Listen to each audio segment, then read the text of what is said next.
Welcome back, family. And if this is your first time here, welcome to the Healthy Living series. This is where we slow things down, get honest with the body, and stop chasing quick fixes so we can finally get real results. Let me ask you something real quick. How many of us have been told that heartburn, bloating, or reflux means we have too much stomach acid? What if I told you that for millions of people, the problem isn't too much acid at all? It's not an overactive stomach, it's a silent one. Today, we're going deeper than quick fixes.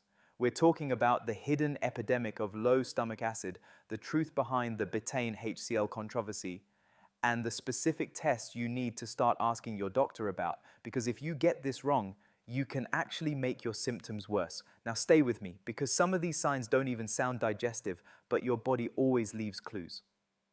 Bloating right after meals. That's gas getting trapped in the upper GI. Acid reflux. Not because there's too much acid, but because the lower esophageal sphincter doesn't close properly without enough acid. Burping and belching, especially within an hour of eating. Undigested food in your stool, that's a big one. A real smoking gun. Nail ridges showing up because minerals like zinc and calcium aren't being absorbed. Low iron or anemia. Acid is required to unlock iron from food. That heavy feeling after meals, like a brick just dropped in your stomach. Foul-smelling gas. This is protein putrefaction. Food literally rotting instead of digesting. Chronic fatigue, because without enough acid, you don't absorb B12 or amino acids properly. Hair thinning from poor protein and zinc status. Skin rashes or hives from undigested proteins triggering immune reactions. Rosacea, which is strongly linked to H. pylori and low stomach acid, an increase in allergies because large food particles trigger histamine responses, B12 deficiency because low acid blocks the release of intrinsic factor, bad breath from bacterial overgrowth when food sits too long, candida or yeast issues because stomach acid is your first line of defense against fungus, craving sour foods, your body literally asking for acid, a white coating on the tongue pointing to oral and gut dysbiosis, mood swings because nearly 90% of serotonin is made in the gut, and early satiety, feeling full after just a few bites. Now here's the part most people miss. If you treat these symptoms the wrong way, you can drive the imbalance even deeper. And this is where I need you to slow down and really hear me. Most health gurus will tell you to just pop a Betaine HCl pill and keep it moving. But that advice, without context, can be dangerous. Hydrochloric acid is an escharotic. It's an acid that can burn tissue.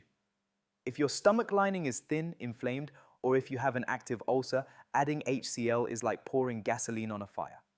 That's why some people feel immediate gastric burning or develop gastritis. That's why undiagnosed ulcers can worsen. And if you're taking NSAIDs like ibuprofen or corticosteroids, HCl dramatically increases the risk of stomach bleeding.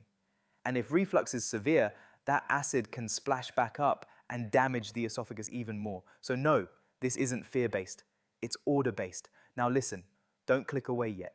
In just a moment, I'm going to show you how to test whether this is even your issue, and there's one mistake almost everyone makes that keeps them stuck for years.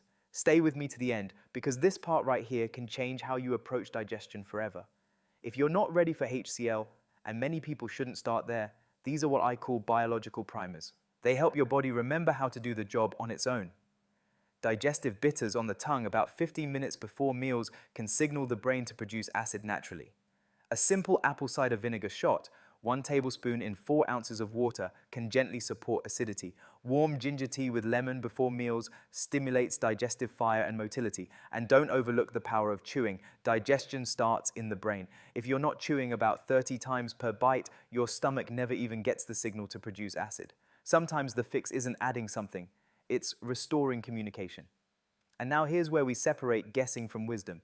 If you suspect low stomach acid, don't assume. Test. The Heidelberg test is the gold standard. You swallow a capsule that transmits your stomach's pH in real time. A gastrin blood test can also help. High gastrin levels often mean the body is overcompensating for low acid. There's also the baking soda test at home. A 1/4 teaspoon in 6 ounces of water on an empty stomach. If you don't burp within 3 to 5 minutes, acid may be low, but remember, this is a screening tool, not a diagnosis. And these are the questions you should be asking your gastroenterologist. Can we rule out an H. pylori infection? Can we check my serum B12 and ferritin levels?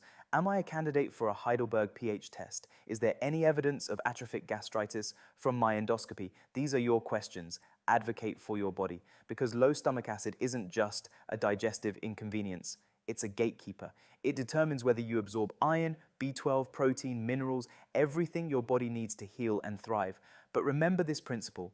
Heal the lining before you add the acid. If you feel burning with apple cider vinegar or HCl, stop immediately. Shift your focus to soothing and rebuilding first. With things like marshmallow root or L-glutamine, then reassess. This is how we move from confusion to clarity and from symptoms to real solutions. If this opened your eyes, share it with someone who's been struggling quietly, and stay connected, because your body was designed to heal when you give it the right support. And let me leave you with this word of wisdom. Your body is not broken, it's communicating. When you slow down enough to listen and you honor the order of healing instead of rushing the process, the body responds with precision, power, and grace. Health is not about doing more, it's about doing what's right, in the right order, at the right time. Follow Master Arnold for more science-based healthy living.